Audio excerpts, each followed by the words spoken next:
Hello and welcome to today's program, Nuclear Deterrence and Readiness Amid Escalating Threats. And so welcome to the Korea Society here at 350 Madison Avenue in New York City. My name is Tom Byrne. I'm the president and CEO of the Korea Society. We are pleased to collaborate with our longstanding partners at the National Committee for American Foreign Policy for today's program. Today's discussion will focus on deterrence and readiness amid escalating threats, including challenges posed by North Korea, China, and Iran. It's my pleasure to introduce the speakers and fantastic moderator.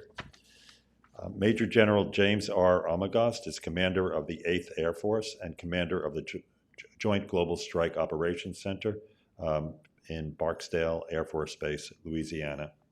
The mighty 8th is responsible for the service's bomber force, and airborne nuclear command and control assets.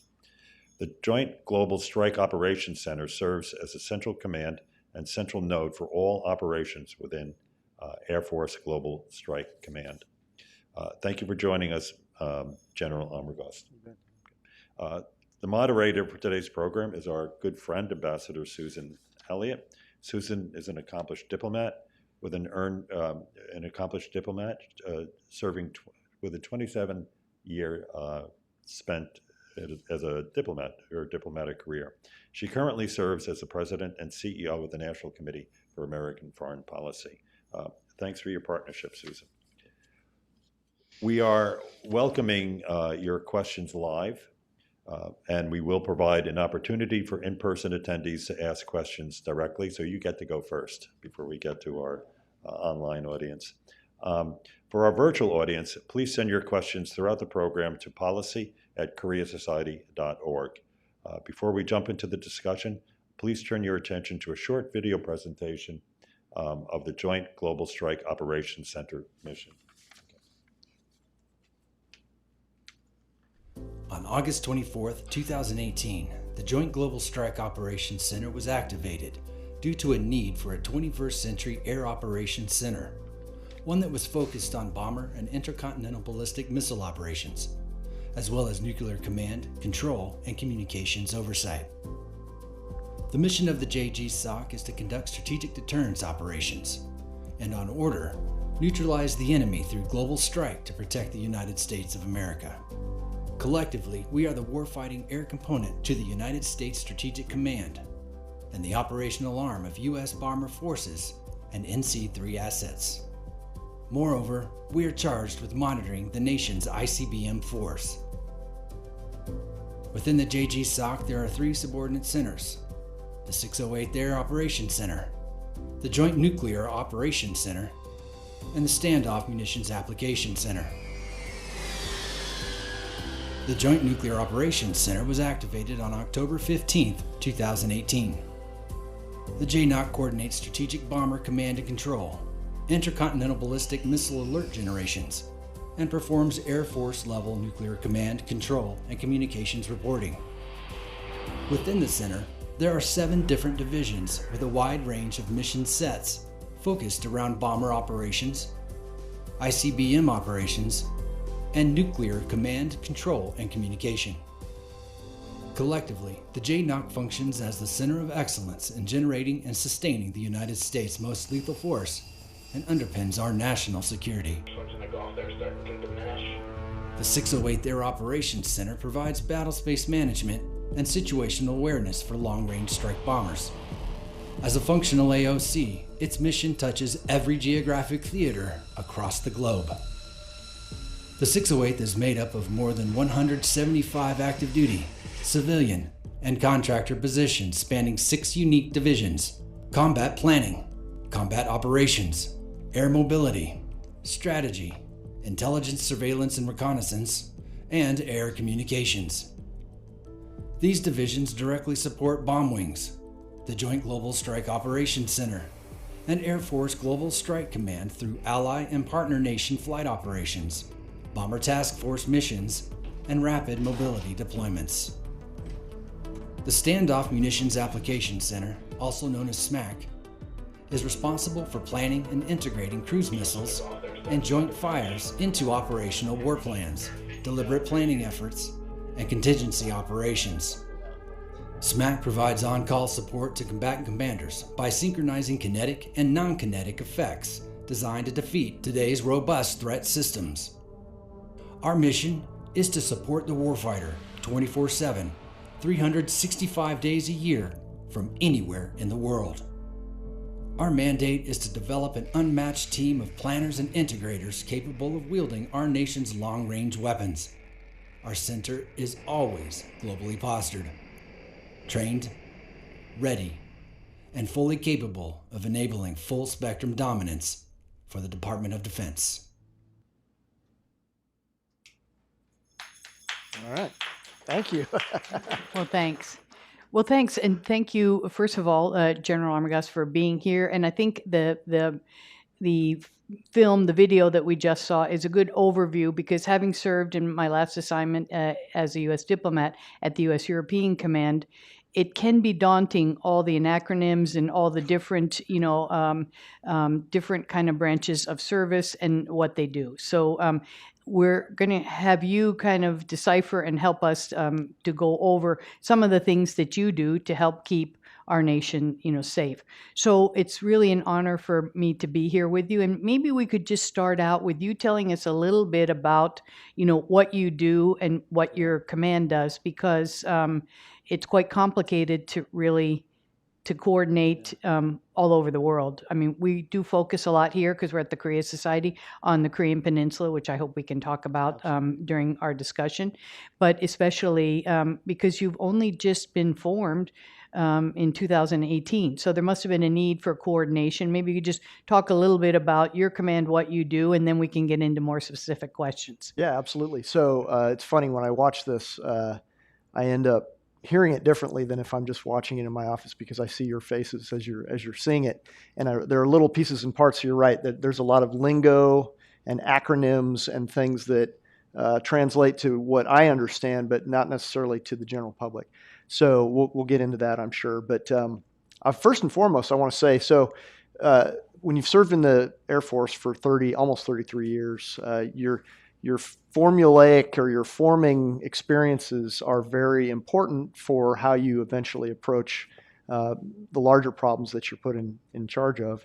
And I would say that when I was a lieutenant, I was stationed in northern Japan, but we were kind of relentlessly focused in the mid-90s, really. And those of you who are familiar with recent Korean history, the mid-90s were a fairly dynamic time for the peninsula as well.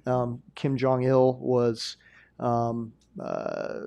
being fairly aggressive at the time. There were back and forth on famine relief and things like that. And so there was a lot of activity that we were kind of relentlessly focused on. I flew F-16s at the time, and two of the best flying stories, I won't share those here, but two of the best flying stories I have, both of them occurred on the Korean Peninsula, as far as things I'll remember forever and affected me. So the Joint Global Strike Operations Center was what was formed in 2018, and it was a direct result of having to command and control and plan and integrate global forces.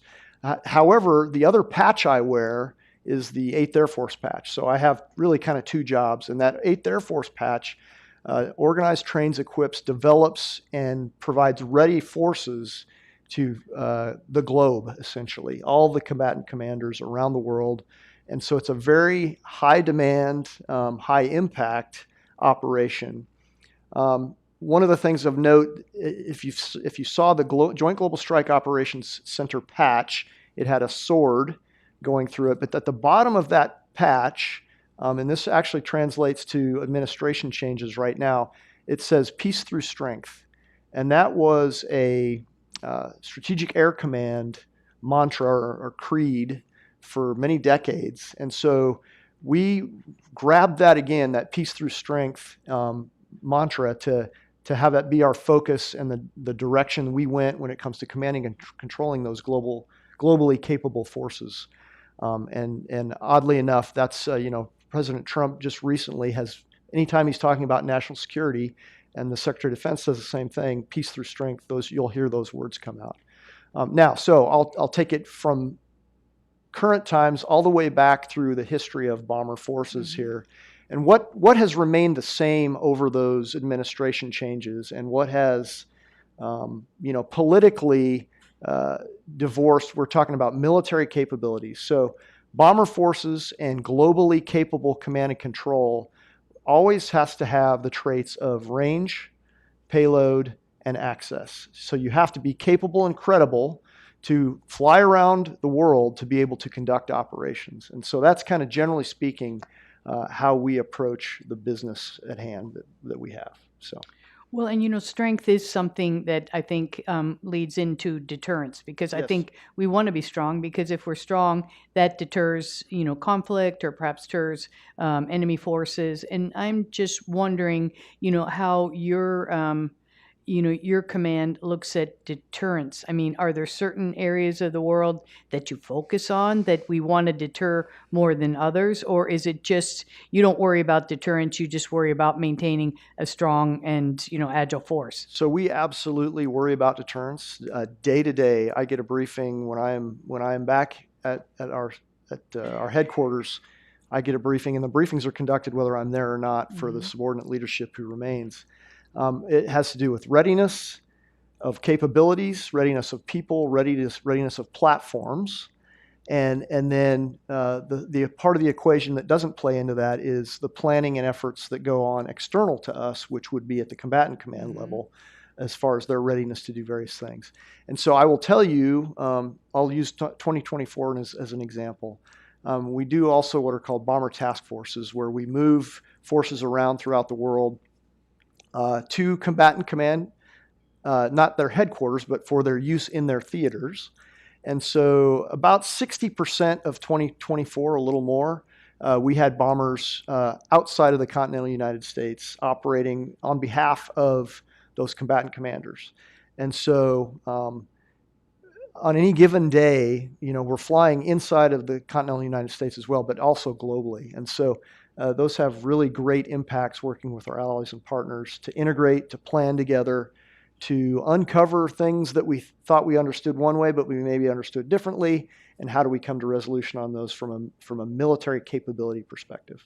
And then do you have, with the combatant commanders and maybe other heads of services or people like the head of, U.S. forces on the Korean Peninsula, Yes. how do you then determine, I sort of have an idea because I worked at U.S. European Command, it was Hollywood Squares with all the generals and everybody on the screen, but how do you then sort of balance where you should focus your time and effort? Should there be more people in one area than another? And, how do you assess the threats? So with our, we have the number of aircraft and people and dispersed capabilities that we have, right? There's a set amount. And so I will say that the demand signal across those combatant commanders is more than the capability we have. So there has to be an adjudication process about how do we provide these globally capable forces, just like the Navy does with aircraft carriers, for example.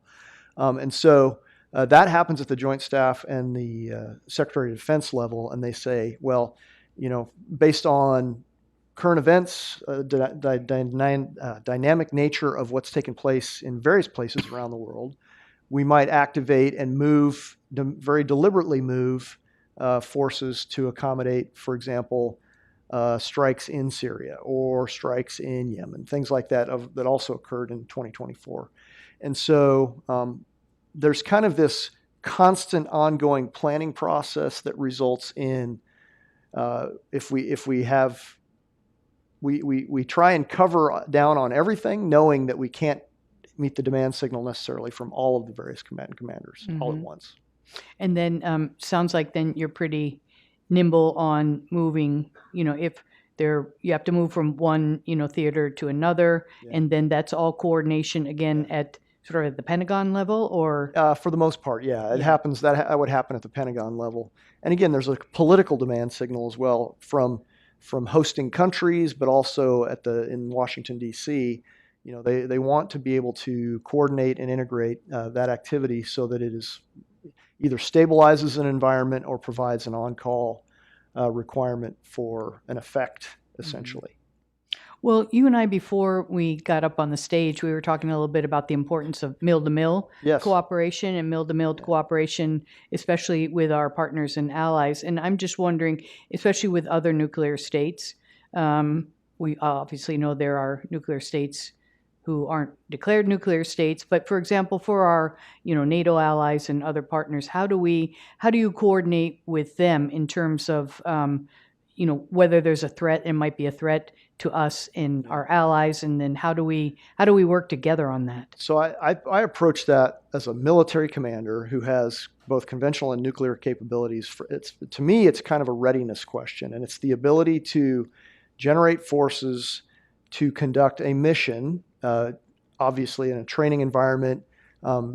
It has to do with having a successful ability to plan together, talk, communicate in the operational environment, execute a plan together in a way that is very productive as far as the mill-to-mill point that you're making, which is, we discover maybe we have airspace issues, that maybe we don't have the right types of radio capabilities or planning capabilities to work through different airspaces. And those things are actually really important on a day-to-day basis because they uncover integration challenges ahead of a very dynamic need in a combat environment. And so the readiness piece of that, the ability to reliably and credibly generate together, sends a very strong signal to me about a reliability and readiness for higher end conflict. And do you have different relationships with our allies that we know, or even like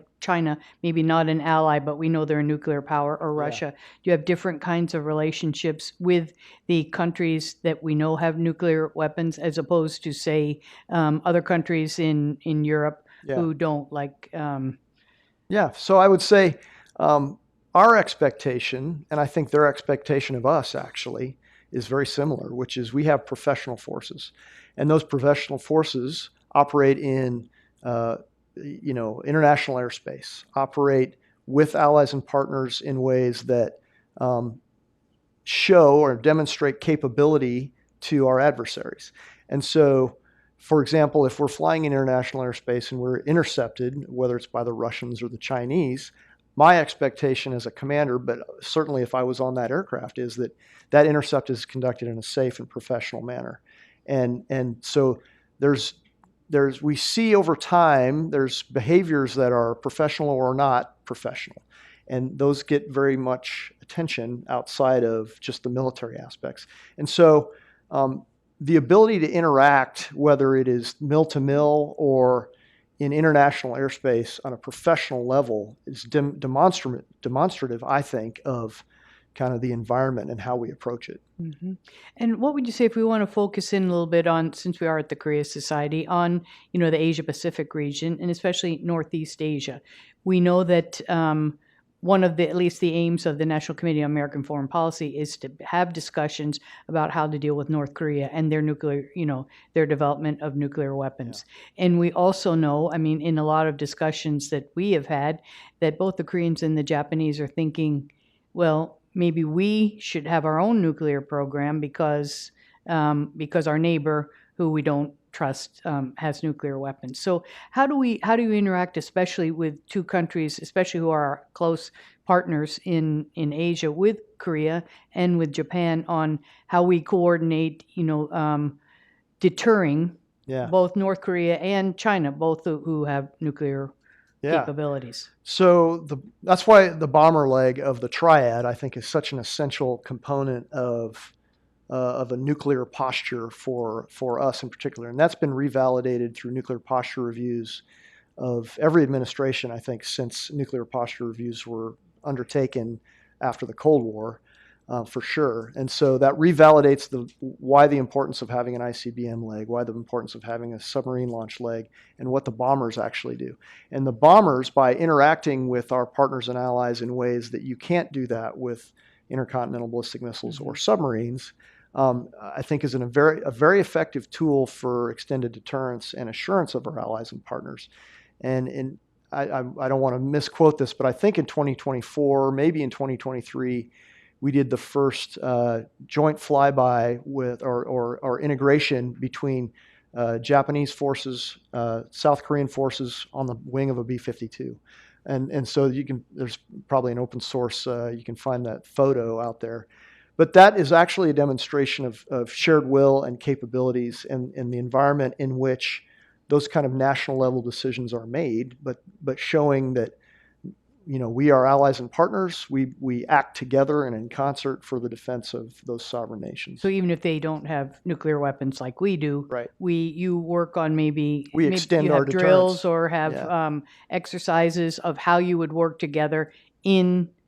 Well, obviously, we want to avoid any kind of Correct. nuclear conflict, but how we would work together to support one another in the event there was some kind of crisis. Yeah, and I would offer that's a strategically deterrent act, right? It says to our adversaries that, and I'm kind of reminded of a book. I think it came out probably 4 or 5 years ago by Matthew Koenig called The Return of Great Power Rivalry. And one of the things he said in that book was, one of our superpowers in the West, really, but also extended into our partners and allies in the Indo-Pacific is the partner and ally network that we have is extremely powerful. It's extremely powerful to operate from different locations, fly together, conduct exercises, and for example, we dropped Joint Direct Attack munitions, which are precision-guided conventional weapons, on Pilsung Range last year for the first time in about 7 or 8 years. And that demonstrates kind of our shared activity together on behalf of deterrence. Well, and I learned this when I was at U.S. European Command, but you always know that there are exercises. I guess I always thought they're all like tabletop exercises, but I was really impressed with the kind of exercises that we did with U.S. European Command. And even in thinking about, if there were some kind of crisis in Europe, what does that mean for the Korean Peninsula or vice versa? And I'm just wondering how you then have exercises perhaps with the other combatant command, so it's not just focused on say Northeast Asia or on Europe, but what if there were and conceivably in the world we live in, what if there were two crises at the same time? So that is our assumption in Air Force Global Strike Command and 8th Air Force that not if, but that is likely how that would happen, right? So we have to plan. Hope for the best, but plan for the worst. Right. That's what I learned in the military. Anyway. Yeah, we have to plan and allocate our forces such that we can't assume that we're all in on a specific location having globally allocated forces. We have to be able to address that local, if you will, or regional problem, but then be postured and ready to make sure that there's not an opportunistic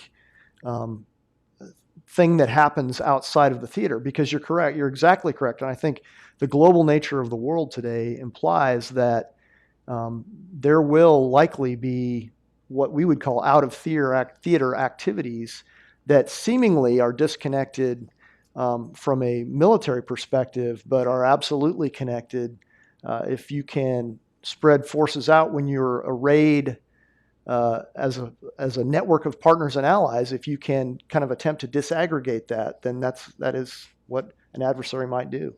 And that's what you would do even with not only we talked about Korea and Japan who aren't nuclear powers, but you would then work with others, say like Great Britain and others that have nuclear weapons, on how we would, perhaps you interact with the UK differently than you would with Sweden or Finland So we have habitual relationships, I would say, with some of our main treaty allies, and generally that's reflected by having forces stationed there, right? I think that's probably the simplest way to look at that. In Korea, South Korea would be a place where we have forces, a large number of forces stationed. And so I would say we have different military persistent activities together so that we operate at a much higher level as a result of that. Now, as a global force, or someone who has to conduct activities in all of the combatant commands and be able to be on call for a global response, we have to kind of approach that differently and be ready and understand what that means to operate maybe with someone we're not routinely used to operating with. And do you ever sleep I guess that's fine. It would When be hard when to I do sleep. sleep, I sleep very hard. I will Yeah, say that. yeah, yeah. Well, I mean, that's a really interesting part, I guess, in thinking about and practicing and thinking of having a plan for Yeah. what you would do, especially in coordinating, with our partners and allies, but Yeah. and even if they don't have nuclear weapons, definitely we need to. We're stronger, together. But one thing you mentioned, and I would be interested in knowing how you coordinate, because we always think of the Air Force and B-52 bombers, and that you're in charge of the ICBMs and the other kinds of bombs. But how do you coordinate with the Navy and the submarines and the kinds of weapons that can be launched from submarines? And so I will give a shout out to my 20th Air Force partner commander, Stacy Jo Hoosier, who's she's actually in command of the ICBMs. I'm in charge of the nuclear command and control The whole thing. aspects of Yeah. that, right? Mhm. So she actually has the fielded ICBM forces in North Dakota, Montana, Nebraska, Colorado, and Wyoming. And so she's responsible for organizing, training, and equipping, and having them on alert and ready.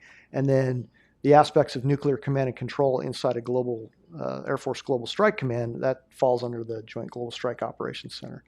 And so I would say the coordination of how those forces would be employed happens really through U.S. Strategic Command in Omaha and the Joint Staff and the Secretary of Defense through to the President, because the President is the decider as to how those forces would actually be used. So you would coordinate with other commands as opposed to having like members of the Navy Yes. in your actual command. So it's not well, like so a we- combatant command where you have all the Correct. forces represented. Yeah. And so But do you do that there as is well? there's also, I think it is important to your point. I think it's important to say that there's a theater component to that, because these globally capable intercontinental forces would be used in a theater. And so those theater commanders are intricately involved in the decision-making process. It's just, it's not something that we do as a matter of how communications move for the decision-making. It's a matter of how a president is advised through a combatant commander on behalf of what's happening in their area. So. Well, and here's a question, and if it's too much, maybe a diplomatic or political one, you can tell me. But, we talk about deterrence, and I think even extended deterrence is something that we think about a lot, especially when we think of the Korean Peninsula. Yeah. But I'm just wondering if you have any thoughts about clearly North Korea, and I've worked on this for a long time, so I could say, okay, I have too. yeah, nuclear. They have have developed a nuclear program, despite all our efforts to have them denuclearize and to deter. And I'm just wondering, rather than going back to, I'm thinking of, because we were talking about Dr. Strangelove before. They were going to show that movie, but anyway, I told them they couldn't. It's a great movie. Tom Byrne wanted to show it, but anyway, but rather than having an arms race, but how can we kind of look at, how can we deter a country like North Korea without saying, well, the only way we can deter is just keep building up and building up and building up. So one of the reasons, when I talk about readiness as an element of deterrence for 8th Air Force or our forces, our bombers in particular, how I look at that from a readiness perspective, to be able to say, hey, these forces are available today, or these crews are available they're trained and ready to do this type of thing. From a military perspective, we could look in history over the last 35 years. One of the reasons China is developing the military that they are developing in their minds is to address the strengths that we demonstrated over the last 35 years, which was kind of a dominance to be able to operate in any airspace at the time and place of our choosing, in a capacity that we could kind of relentlessly apply. And so what China has done is said, okay, we want to push that intervening force out by counter intervention. And and they have deliberately studied us and have said, this is the kind of force we would need to build to stop that. So to take that back to the question about Korea or North Korea, is I see very connected, the strategic capabilities, the nuclear piece, connected through a dominating conventional capability that precludes you having to go to that level of strategic activity. Mhm. Where if we can dominate at that level, that is deterrent in and of itself. To say we can't accomplish this through these means, even if we attempt to go nuclear. Yeah. Well, and of course, for me, again, having been someone who grew up with a lot of, as a diplomat, discussions probably, especially in with Russia in the early 90s, but in Soviet times, that was probably the one thing that we could agree on is Right. that we would have agreements on limiting nuclear weapons. And, we had a lot of treaties. We don't have those treaties now, or at least Yeah. they're inactive. I won't say defunct, but I think that the New START treaty expires in January 26th. In fact, that was the bane of my existence last time I served in Moscow was renegotiating the New START treaty. Yeah. So, but we don't have those kinds of things with, with China. And I guess for me, from a diplomatic perspective, I really liked the collaboration that the diplomats and the military had together to work on these kinds of issues. Because when we did negotiate the New START treaty, okay, there were military people there, but it was a diplomatic and military effort. So that's one of the things I think that I enjoyed most, and I think a lot of people don't realize is how well and closely, especially overseas, maybe not so much in the U.S., but the U.S., the military and the diplomats work together. Absolutely. Yeah, no, I think you make a very good point. And actually, unfortunately, most of the time, not most of the time, but the best outcomes, I would argue, are when diplomats and military work together, even at lower level, with lower level problems. Certainly at strategic level, that's inherent because it has to be. I've heard it said that diplomacy is only effective in the shadow of hard power, but I would say the flip side is actually true as well, where hard power is only possible with diplomacy interacting with it. And so, because you're not going to get outcomes that you would like or intend if those two things are not working together. Yeah, there's one thing, and if you haven't seen it, it's a podcast that is run by the American Academy of Diplomacy. I participate in it, so that's why I can give it a little plug. But it's called The Ambassador and the General.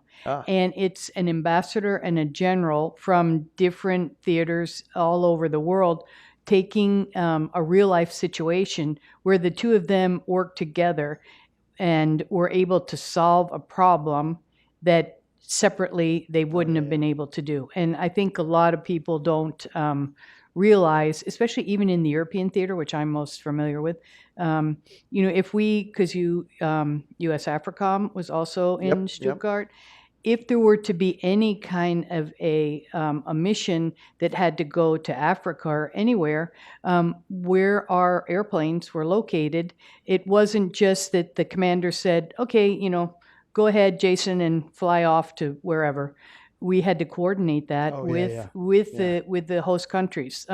So that's something I think most people don't realize, that how closely not only you have to work with the diplomats, but then the diplomats have to help you work with the host countries. Yeah, I'm stunned. I mean, I guess I knew it was always taking place, but in this job I'm in right now, it is staggering how much work we put on the diplomats in a lot of countries, because there's oftentimes it's short notice, and they have to ask hard questions and say, hey, can we have overflight of a country X immediately, right? And so it's very important work, because there are many missions, historical examples of things getting not allowed because country X says, no, you're not flying over our country with weapons or with something else, right? So the hard work of the diplomats really is what makes that possible. Well, and even talking about overflights, I could tell you, we don't have time for me to tell my stories, but about how we helped for overflights over Russia to get, airplanes to be able to go straight to Afghanistan without having to do a refueling stop. Or the other one that we worked very closely together with our military counterparts when we wanted to send supplies to Afghanistan on what was called at that time the Northern Distribution Network, but instead of going through Pakistan, it was an alternate route.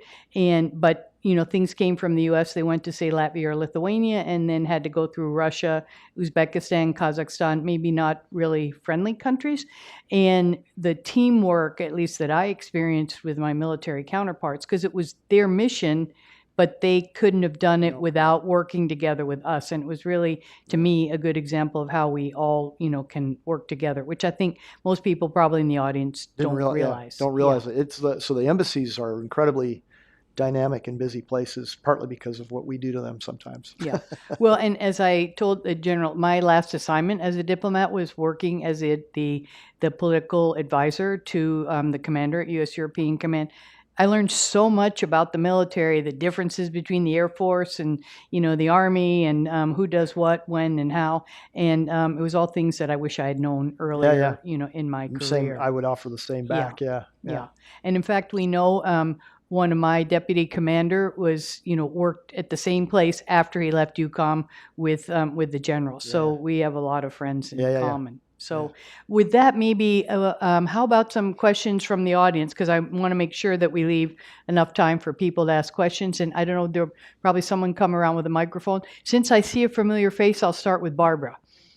Why don't you wait for the microphone? Get the microphone. I think they'll be able to hear it on the distant end. Yeah, then the people who are watching online can hear you. Barbara's one of the members of, and a good friend from the National Committee on American Foreign Policy. Nice. Thank you very much, Ambassador Elliott. You're a spectacular lady, and our country is grateful to have you, as well as General Armagost. My question, I have two questions. The first one is the electromagnetic pulse problem, has it gotten better? Is the oversight better? Because we've been talking about this electromagnetic pulse hanging over the head of the country as being a very, very disastrous situation if it happened. And my second question, which you'll answer afterwards, is can you tell us about the drones? Are there UFOs? Okay. I should have known Barbara would ask that because she's very interested in the beyond. But anyway. Yeah. So a good question to start out with. No, it is good. I like that. So EMP is something that we've always worried about, and we've designed our strategic systems to operate in that environment. And so an electromagnetic pulse, just to say it broadly, is within the electromagnetic spectrum. It is electronic warfare, arguably. And there are some countries that would say, we don't agree with this, but there are some countries that would say that an EMP, electromagnetic pulse driven from a nuclear event, would be electronic warfare, not a nuclear, depending on where it took place, right? If the nuclear fireball didn't drive an effect on the ground somewhere, then they would say that's an electromagnetic event or electromagnetic spectrum warfare event. And so we, with our forces, have always planned to operate in that environment. We have to be able to say we can credibly and capably fight through that, such that you can't EMP us and not expect a response. Does that make sense as far as how we approach it? Now, I would say more broadly, I think the military has been forced to address electromagnetic spectrum warfare differently over the course of the last 15 years, for sure, as we've seen where our adversaries have very deliberately and continually pressed on that environment. You see that playing out somewhat in Ukraine and Russia right now with how they interact with their electromagnetic spectrum capabilities. And so the root of your question, though, I think has more to do with the critical nature of our infrastructure and how we handle that.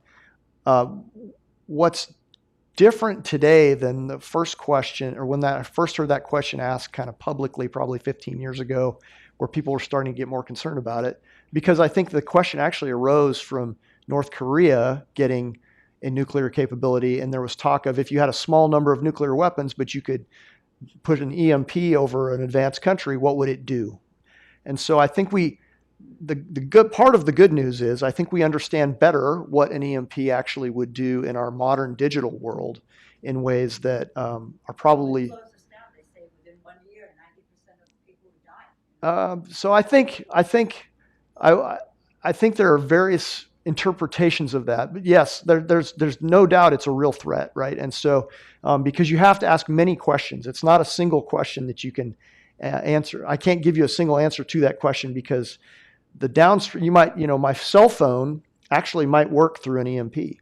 But if my cell phone works, but I don't have a cell tower with power on it, then my cell phone is effectively negated, right? So it's a complicated question, and I think as we better understand the electromagnetic spectrum environment, we'll have better answers for the EMP. I think you could probably talk to someone who could answer it more specifically.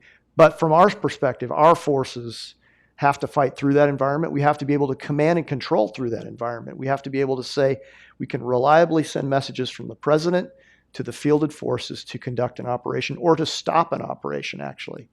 And so that's the EMP piece. Yeah, it is. The drone question, or the UFO question, I guess, that is a rapidly evolving environment. We've known about them for quite a while. But when most people picture drones, what they picture is something they get their kids or grandkids for a Christmas present. And so, but militarily, if you watch Russia, Ukraine, particularly Ukraine, because they've evolved very quickly with regards to almost home-built kits, right? 3D printed, plywood, off-the-shelf batteries, software that is, built locally. They've been doing very, very interesting things. And so we watch that from a military perspective and try and flip the script on how do we operate through that environment, because we have to be able to operate through it, and then we ought to be able to exploit it from an offensive perspective as well.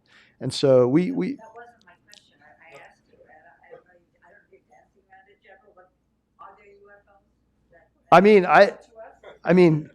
I don't know how to answer that. I've seen things when this reminds me of a good story for. Maybe that's a question that no one can really Well, answer, but I do have a and I funny want to story. make sure that we get. Well, tell your quick story, and then because I want to make sure we get around to everybody to ask questions. So From a pilot perspective, I'll just say from a pilot perspective, you often see things that don't make a lot of sense. And this one goes back to when I was a captain. I was doing at an exercise in South Korea, flying out of Osan. And we had gone to Pilsung Range and dropped some munitions, and we're going to interact with some of the South Korean forces. But I was on a tanker getting air refueled in an F-16 at 22,000 feet over the Korean Peninsula. And it's beautiful country, like you look down and see the mountains. But at 22,000 feet, I'm off the wing. My wingman was getting his gas off the KC-10, and I was off the wing probably 50 to 100 feet away from the airplane. And between us flew an object, and that object was a goose at 22,000 feet. wow. And so I say that you see odd things when you're flying because they don't make sense. And I actually came on the radio and I asked the tanker crew, did you guys see that? Because I almost took a 5-pound bird at 400 miles an hour into my cockpit. Wow. And they said, Which would have been catastrophic. yeah, we saw that, and it was very weird. Yeah. At And that so- height. So anyway, how about other questions? How about you over here? And why don't you tell us who you are when you ask your question? Stand up. Yeah. Hi, I'm Lux Fulda. I'm with Bard College, and if I may ask, I have a question about Article 5 in NATO. Okay. So Article 5 says that whenever any member state is attacked, then every member state has the choice to take action that they deem necessary in order to assist them. My question is, first, how do you define, speaking about deterrence, assisting the member state? And did the definition of assisting the member states just change in January with the new administration? Thank you. Oh, so I think you have the Article 5 memorized. I think that was pretty close, actually. That's good.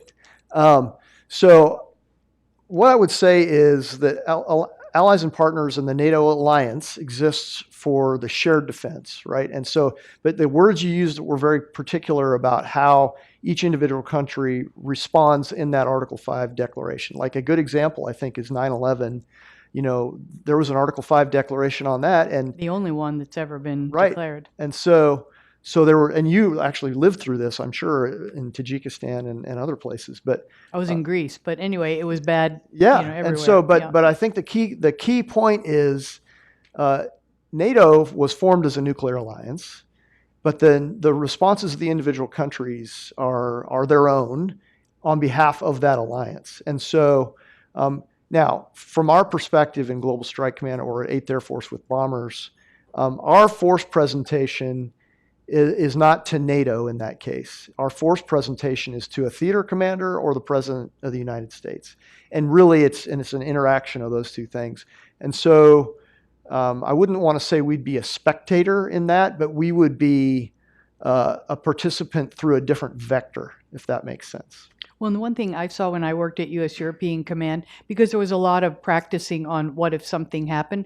And I think one thing that a lot of people don't realize is that, okay, especially NATO, there are plans and ideas for what country can do what in what kind of a circumstance. So maybe in one circumstance, Finland would do something, but they would do something different than the UK. And these are all things I think that are kind of thought through ahead of time so that people, because as I said, the military always hope for the best, but they plan for any kind of contingency so that not everybody would do the same thing, but it would really be kind of a coordinated effort among, because a country like maybe Lithuania or Bulgaria can't do the same as what the UK could do, but we've figured out who's going to do what in an emergency situation, if that makes sense to you. Absolutely. It's very powerful, actually. Yeah. It's very powerful within an alliance because you find out things that you maybe didn't know that, for example, like Sweden is very, very good because they just assessed to NATO last year,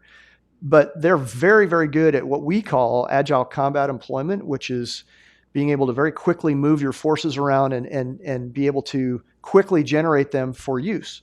And so I would offer that probably they were really good at that because they weren't part of NATO, but now they bring that to NATO. Mm-hmm. And there's other countries that are very good at disaster relief. They're very good at, they have a very strong deployable medical capability. And so it's exactly like that where the strengths come together in an alliance that are incredibly powerful. Who else has anybody in the back or, well, why don't you had your hand up first and then we can go, and then I'll come to you. And then maybe if there are questions from the audience, I don't know if Chelsea or someone can let me know if you do have a question and you're watching online, please put it in, is it in the chat box? Anyway, put it somewhere and we will make sure that we try to answer some of your questions as well. Thank you very much for the opportunity and tell us who to you ask are. A question. Yes. Hi, my name is Josh Teb. I'm a senior, I guess, at Montclair State University. Political science major, global security and we diplomacy. Do have a lot of students here today, which is great. I love that. Yeah. So my question relates to the quote, within nuclear deterrence theory, the use it or lose it dilemma, right? Okay. So within escalation ladders, you have sort of linear escalation ladders and non-linear escalation ladders. And I'm sorry, I'm using a lot of jargon. Yeah. You should join the military because they love jargon. We'll give you a whole new set of jargon. Whole set of jargon, NC3 for the works, ISR. But my question is, when we're looking at adversaries who develop nuclear weapons programs as an asymmetric capability to offset a conventional imbalance, and perhaps those militaries may not have the most professional officer corps or may have ideological elements within those militaries. So, for example, China during the Cultural Revolution, you had ideological elements who tried to get nuclear assets. You have North Korea, where all sorts of things might happen, especially on a rapid and violent change in the Kim regime. You have Pakistan, especially, and then also North Korea. This is something which I'm kind of curious about because this is the Korea Society. North Korea has been testing an undersea nuclear weapons capability, and given the level of North Korean C3 assets and networks, in the event of heightened tensions and those C3 networks break down, and even also with Pakistan as well, and even because maybe you could just get to your question. Yeah, sorry. Yeah, I just apologize. because we have a lot of people who want to ask apologize. Questions. Yeah. How do you account for that? How do you account for sort of asymmetric escalation ladders in that way? Yeah. So sorry. So I would say there's two ways to kind of answer that. I kind of answered that a little bit with the conventional capability, conventional dominance, where historically the example might be the Warsaw Pact and NATO countries in the Cold War, where the perception on the NATO side was that the overwhelming number of the Warsaw Pact was going to overwhelm through the Fulda Gap in Germany and had to be stopped some way, right? And so that was when we had the shorter range nuclear forces in Europe, the Pershing missile in the 80s. So that kind of approach is real and important. Now, from a professional side, for us, one of the things we talk about being credibly useful through like an EMP environment, but we also have to have the credibility of use control. And that's really what you're talking about, which is use control. We cannot ever have a nuclear weapon be not secure for the right people with the right use, but we also can't have one go off when it is either unintended or if it's stolen, for example, right? So that use control approach is what we're actually concerned about, and why proliferation is such a big concern, because many of those countries would want the offensive capability of nuclear weapons use, but they don't have the professionalism or the discipline to have the use control aspect of strategic deterrence. And so that's kind of the point of your question. I would say the complexities we're getting now in a multi-competitor environment as opposed to a Cold War bipolar environment is the dynamics that happen are the escalation control is almost theoretical. It's not, in reality, it is a matrixed set of effects that are understood differently by different players. And so from our perspective, how I would approach that is I would say we want to dominate in a conventional manner so that the temptation to use that nuclear asymmetric approach is not powerful enough to overtake the response that would happen in that use. And I think that's what, even when you pointed out, when there were agreements, say between the U.S. and Soviet Union, we sort of knew that each side was playing by the same set of rules. Yep. But today it's, and it's actually more challenging. That's a very good point. And it's actually really important to understand why you'll hear us talk about nuclear command and control as almost a fourth leg of the triad. Because if you lose, and by command and control, the key piece of that really is command, in what I'm talking about here, which is the ability to reliably, predictably, and with assurance operate through an environment where you can order the use or stop the order of the use. And so nuclear command and control is really the critical binding element of a triad. And you don't see that in some places. I think our next question here, and wait a minute, wait for the microphone and just let us know who you are. South Korea currently is not a nuclear power. Is the microphone on? Or just can you speak up just a little bit because it's hard to hear? Or put the microphone closer to your mouth. All right, relies on the nuclear umbrella of the United States. What will happen if North Korea succeeds in the future to have the bombs reach North America? At that time, what will happen to the American nuclear umbrella?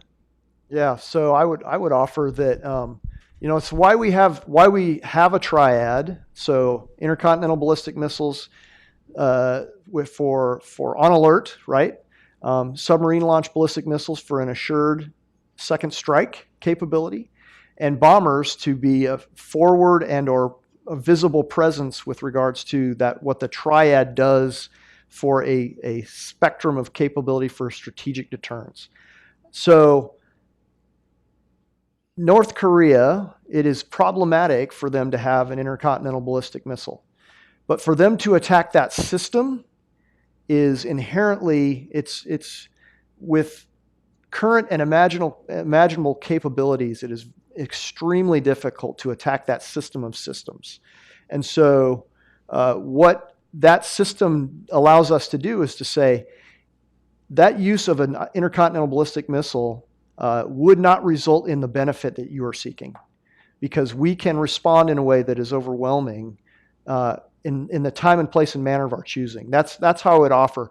And it's why actually the numbers of intercontinental ballistic missiles matters greatly. The numbers of on alert submarine launch capabilities matters greatly, and the numbers of bombers matter, because unless you have a resilient system, the triad becomes a tricky thing. Who else has a question? I think we have time for maybe one more question. How about you back in the, trying to get all the students in. I like seeing young faces in our audience, preparing the next generation. Thank you. My name is Kyle Pigeon. I'm here. I'm a recent graduate of London School of Economics, and I just wanted to ask, I suppose there is a little bit of a distinction here between the short-term readiness aspect of deterrence and the long-term strategy of nuclear deterrence. But, you mentioned the mid-90s, and there was the North Korean nuclear crisis and the diffusion of the nuclear threat of North Korea rapidly immobilizing nuclear forces from the Yongbyon reactor and having this instant capability in order to field like between 4 and 5 plutonium bombs, I believe. And the solution to this was the agreed framework, which basically put a freeze in the North Korean nuclear program. But of course, it didn't work in the long term. So, under Trump in his first presidency, also there was another strategy in light of the failures of the kind of administrations that had come before, which applied maximum pressure to the North Korean regime. And again, this goal was, the self-declared goal was the complete denuclearization of the North Korean peninsula. So I realized, I was wondering if you have any views on the long-term strategy of U.S. foreign policy in North Korea, and if if it's perhaps a command and control perspective, how has the multiplication of so-called rogue states like North Korea affected command and control concerns in this new period of rising and escalating threats? So great question. Yeah. So I would kind of answer it relatively simply by saying, unfortunate for the Korean people, but you have almost a control and a experimental activity, right? You have two societies that historically are obviously the same or connected, and you have since 1948 you have an experiment, a governance experiment, and you have a dynamic environment to the south of that. And so the long-term aspects of this are more than the nuclear question. The nuclear question has to do with military capabilities that are enticing because of the power that they hold, but it's still just a military capability. So the broader question has to do with the viability of, it's almost like studying the Roman Empire, right? Arguably, they came apart because of economics, not a successfully fielding or keeping in the field legions, which arguably, again, goes back to economics. And so the long-term aspects of that are different. There's a different aspect to that question. The military capabilities are inherently somewhat short-term because military capabilities are by nature perishable, right? We're modernizing our forces and our bomber forces right now, and that's a long thing to do. But the reason we're modernizing them is because the newest B-52 airframe was built in 1962. And so you can't fly an airplane forever. Despite the fact that you can change out the engines, you can change out the avionics and put different systems on the airplane, you have to have that renewing capability. And so that begs a different question with regards to the long term.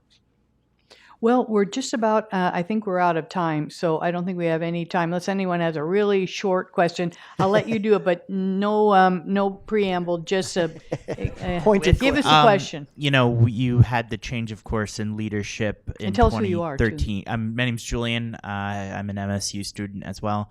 This is a very long-term question, but what do you expect from the future of North Korean leadership, and how does that figure into your decisions? I would say that I don't think about that. I really don't. I think about how do we plan for diplomats and the president.